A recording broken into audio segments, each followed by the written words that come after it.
नमस्कार, संवाद पर आपका स्वागत है। मैं हूं चेतना शर्मा आपके साथ। तो यूथ कांग्रेस की चर्चा हर जगह चल रही है। राजस्थान की राजनीति में यूथ कांग्रेस के संगठनात्मक चुनावों ने हलचलें तेज कर दी हैं। पॉडकास्ट सेटअप्स तो मिल रहे हैं, लेकिन एंकर नहीं है। पॉडकास्ट सेटअप और एंकर मिल गया तो एडिटिंग नहीं है। पॉडकास्ट सेटअप भी मिल गया, एंकर भी मिल गया और एडिटिंग भी मिल गई, लेकिन उसे अपलोड करने के लिए अच्छी व्यूअरशिप वाला चैनल नहीं है।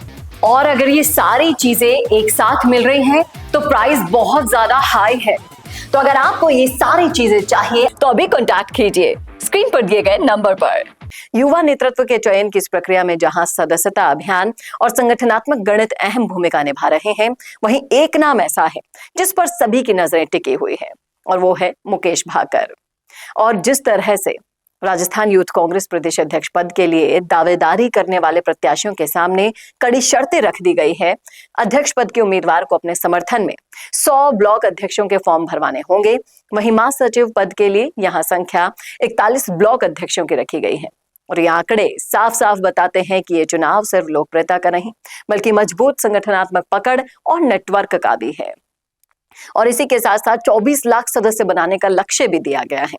इस बार यूथ कांग्रेस ने सदस्यता अभियान को बड़े स्तर पर ले जाते हुए 24 लाख नए युवाओं को जोड़ने का लक्ष्य रखा है।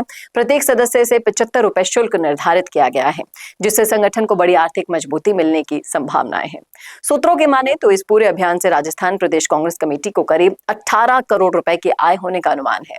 तुलना करें तो पिछले चुनाव में करीब 18 लाख सदस्य बनाए गए थे, यानी इस बार लक्ष्य को काफी ज्यादा बढ़ा दिया गया है। आपको बता दें कि इस चुनाव में वही युवा मतदान कर सकेंगे जिनकी उम्र 18 से 35 साल के बीच है, जो विधिवत रूप से पंजीकृत सदस्य हैं। यानी ये चुनाव पूरी तरह युवा शक्ति पर ही आधारित है, जहां संगठन का भविष्य युवा मतदाताओं के हाथ में होगा। अब किंग मेकर कौन होगा इन चुनावों का, इस बात को लेकर चर्चाएं गर्म है।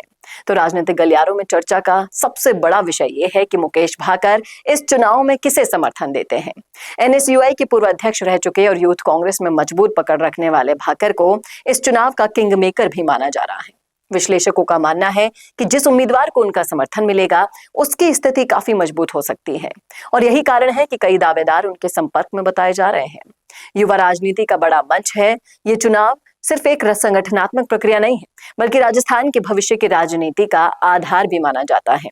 यही युवा नेता आगे चलकर विधानसभा और लोकसभा की राजनीति में अपनी पहचान भी बनाते हैं। अब सबकी नजरें सिर्फ एक फैसले पर टिकी है।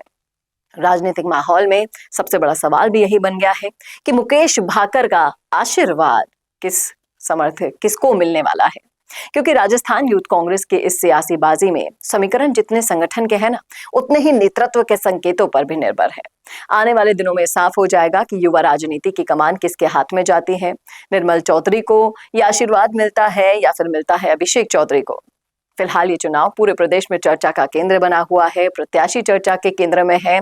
आप जरूर बताइएगा आप किसके समर्थन में है और किसको मिलेगा मुकेश भाकर का समर्थन। लिखिएगा जरूर राय कमेंट बॉक्स में। कैसा लगा वीडियो बताना ना भूलेगा। और ऐसे वीडियोस के लिए देखते रहिए संवाद भारत का, भारत के लिए। नमस्कार।